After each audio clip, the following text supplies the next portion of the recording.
Hello দর্শক বন্ধুরা, কেমন আছেন আপনারা সবাই? আশা করছি বেশ ভালো আছেন। ঢালিউডের তারকা জায়েদ খান এবার এক বিশাল বিস্ফোরক মন্তব্য করে সোশ্যাল মিডিয়ায় আলোচনার শীর্ষে চলে এসেছেন। জায়েদ খান বলেন, বুবলি নাকি তাকে অনেক চালাকি করে প্রেমের ফাঁদে ফেলেছেন এবং এই প্রেমের জালে ফেলে তাকে নাকি তিনি আটকিয়ে দিয়েছেন। তবে এখন জানার বিষয় হচ্ছে কিভাবে বুবলি জায়েদ খানের মতন একজন নামী অভিনেতাকে প্রেমের জালে ফেললেন। তবে দর্শক বন্ধুরা পুরো ভিডিওটি দেখবেন না টেনে, না হলে আপনাদের অনেক কিছুই অজানা রয়ে যাবে।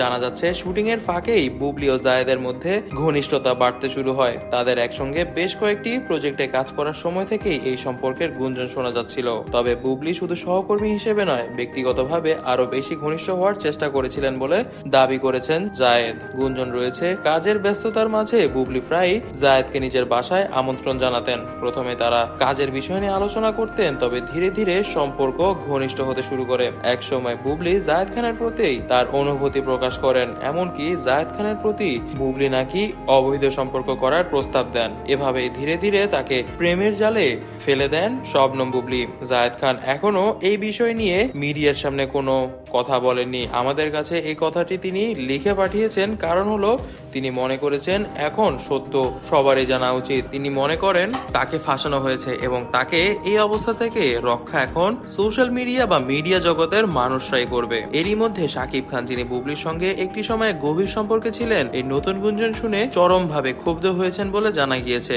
এমনটা শোনা যাচ্ছে যে শাকিব খান নাকি বুবলিকে ঢালিউড থেকে বের করে দেওয়ারও প্ল্যান করেছেন। সাকিব ও বুবলির ও জায়েদ খানের মধ্যে সম্পর্কের জটিলতা নিয়ে ইতিমধ্যেই মিডিয়া জগতে চরম উত্তেজনা তৈরি হয়েছে। সোশ্যাল মিডিয়ায় এই সম্পর্ক নিয়ে প্রচুর আলোচনা চলছে। অনেকেই বলছেন বুবলি শুধুমাত্র নিজের স্বার্থ সিদ্ধির জন্য জায়েদকে ব্যবহার করেছেন, যেমনটা তিনি করেছিলেন শাকিব খানের সঙ্গে। আবার অনেকেই মনে করছেন জায়েদ খান হয়তোবা স্বেচ্ছায় এই সম্পর্কে জড়িয়েছেন এবং এখন তিনি যা বলছেন তা হয়তোবা সম্পূর্ণই নিজেকে আরো বেশি পরিমাণে জনপ্রিয় করার জন্য। তবে দর্শক বন্ধুরা, এই বিষয় নিয়ে আপনারা কি মনে করছেন তা কিন্তু অবশ্যই আমাদেরকে কমেন্ট বক্সে কমেন্ট করে জানাবেন এবং অবশ্যই ভিডিওটি ভালো লেগে থাকলে একটি লাইক করে দিবেন এবং সাবস্ক্রাইব করে দিন আমাদের চ্যানেলটিকে। ধন্যবাদ।